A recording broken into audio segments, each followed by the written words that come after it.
Merci, Monsieur le Président. Madame la ministre, vous n'êtes pas la ministre de la Santé. Non, sans hésitation, je peux vous dire que vous êtes la ministre de la maladie publique. Avec les lobbies qui vous dirigent, les lobbies agroalimentaires et pharmaceutiques, vous faites en sorte de nous rendre malades volontairement. Et oui, que voulez-vous?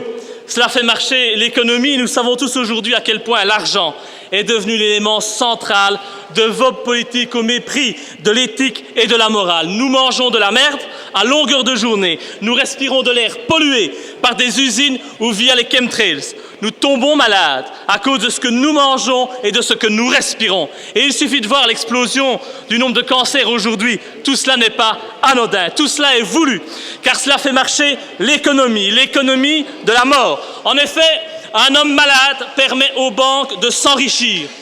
Bien entendu, puisque pour combler le trou de la sécurité sociale, le gouvernement emprunte de l'argent aux banques. L'homme malade, c'est donc un jackpot pour les banques. Ensuite, l'homme malade, eh bien, il prendra des médicaments dont on ne sait pas très bien de quoi ils se composent. Et hop, re-jackpot. Parce que là, c'est l'industrie pharmaceutique qui s'en met plein les poches. Et je ne parle pas encore des fameux vaccins que vous nous imposez au mépris total de notre liberté individuelle. Et donc, je vous accuse, Madame Koenings, de participer à ce sinistre projet parce que vous ne faites rien pour lutter contre la malbouffe et l'invasion des additifs alimentaires. Vous le savez très bien, l'aspartame est cancérigène. Et pourtant, vous ne l'interdisez pas. Bien sûr que vous ne l'interdisez pas, puisque qui se cache derrière l'aspartame? Eh bien, la société japonaise Ajinomoto, liée à Monsanto. Tiens, comme par hasard, Monsanto. Pas étonnant dès lors que le dernier rapport de l'EFSA du 10 décembre 2013 nie à l'aspartame tout danger sur la santé. Le contraire, Mme Koenings, m'aurait étonné. Vous êtes donc responsable de la santé de nos concitoyens. Un jour, ils sauront que vous saviez, que vous avez laissé faire, que vous avez participé à leur empoisonnement. J'aimerais donc que, sans texte, vous répondiez à ces accusations. J'aimerais savoir quels sont les arguments que vous avez à m'opposer. Madame la ministre.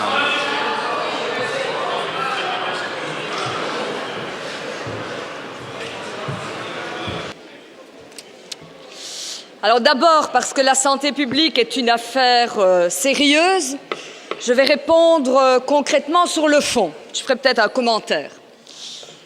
Le 10 décembre dernier, l'Agence européenne de sécurité des aliments a rendu un avis dans lequel il a exclu que l'aspartame, dans les doses actuellement ingérées, soit cancérigène, endommage le système nerveux et affecte les fonctions cognitives et comportementales.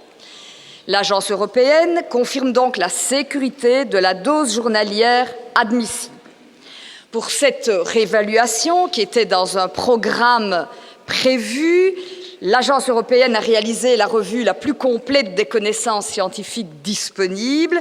Elle a procédé à une estimation de la gestion potentielle d'aspartame par des consommateurs de différents groupes d'âge de différents pays de l'Union européenne, dont la Belgique. Ici aussi, aucun dépassement de la dose journalière n'a été démontré.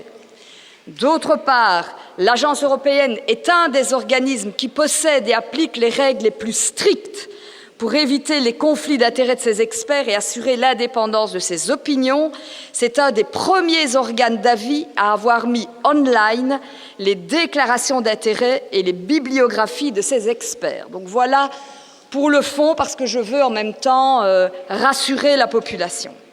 La bonne santé, Monsieur le Président, mes chers collègues, des citoyens est pour moi évidemment une priorité.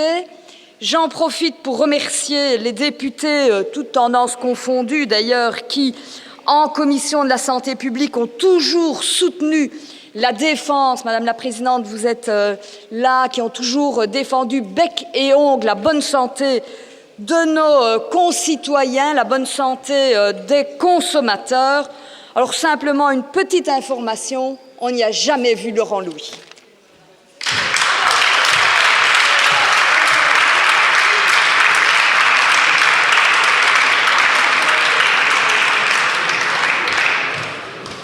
Eh non, madame, on ne peut pas être partout. Mais vous nous tuez à petit feu. Je vous remercie, c'est gentil. de ne pas être trop rapide dans notre mort. Mais dans son livre, le professeur Woodrow Monté cite 740 sources scientifiques qui attestent de l'extrême nocivité de l'aspartame, et en particulier du méthanol qu'il contient. 740 sources scientifiques. Et à vous écouter, il semblerait qu'il y ait beaucoup de scientifiques mentalement malades ou incompétents dans ce monde. Et pour le professeur Alemani, depuis 35 ans, cet additif a tué 200 millions de consommateurs dans le monde. C'est une arme de destruction massive silencieuse. Dr Roberts, Jim McDonald, professeur Woodrow Monté, professeur John Olney, Ralph Walton, Corinne Gouget, Claire Sévrac, ils sont nombreux ces scientifiques sérieux qui ont traité de ces sujets. Et ils ont tous un point commun, avoir été diabolisés par les médias, discrédités par les politiques comme vous me discréditez et les lobbies pharmaceutiques et agroalimentaires.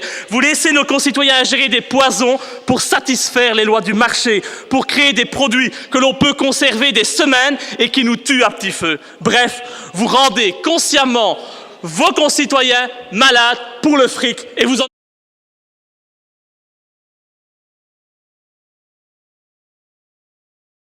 En fait, l'aspartame et le glutamate monosodique sont les deux additifs les plus dangereux sur le marché et bizarrement, ce sont les deux plus récurrents dans nos produits alimentaires. Et ces deux additifs sont des excitotoxines qui excitent et détruisent les neurones. L'aspartame, qu'on appelle aussi E951, provoque des tumeurs cérébrales, ce qui a été prouvé malheureusement sur des singes en 1972 aux États-Unis. Comme quoi, après les singes, nous sommes maintenant les cobayes de l'industrie pharmaceutique et de l'agroalimentaire. Et c'est parce que l'aspartame contient du méthanol au pouvoir sucrant et que cette molécule se transforme en formaldéhyde hautement cancérigène qui peut provoquer des troubles très graves du comportement. En fait, l'aspartame provoque et attaque le système nerveux. Il attaque les yeux, la mémoire, le foie, les reins, etc. En fait, c'est un véritable poison. Le glutamate monosodique, qu'on appelle aussi E621, se cache derrière jusqu'à 44 noms différents, dont notamment les termes extrait de levure et arôme naturel, pour vous dire comme c'est pernicieux. Mis sur le marché en 1909, on sait depuis les années 50 que le glutamate de sodium, cet exhausteur de goût, fait grossir. Il fait grossir car il stimule l'appétit et provoque le diabète. Il perturbe et détruit le cerveau, ce qui provoque une baisse de l'attention et des facultés intellectuelles. Les enfants prématurés le sont souvent justement à cause de la prise de malbouffe et d'additifs dangereux par la mère durant sa grossesse. Elle n'y peut malheureusement rien. Et cela peut induire des allergies, des problèmes neurologiques graves, l'autisme et l'épilepsie. Et ça, c'est Madame Melinda Barnes qui l'a souligné après 30 années d'études sur le sujet. Ce n'est pas la première venue quand même. En ce qui me concerne, je ne peux que vous encourager à surveiller le contenu de vos assiettes. Il faut revenir à une alimentation plus saine. De grâce, regardez sur les emballages. On ne mange que des produits chimiques, des poisons. Et donc je vous encourage à vous renseigner sur le sujet en lisant les travaux de Corinne Gouget et de Claire Sévrac. Ce sont deux spécialistes qui valent vraiment la peine d'être connus.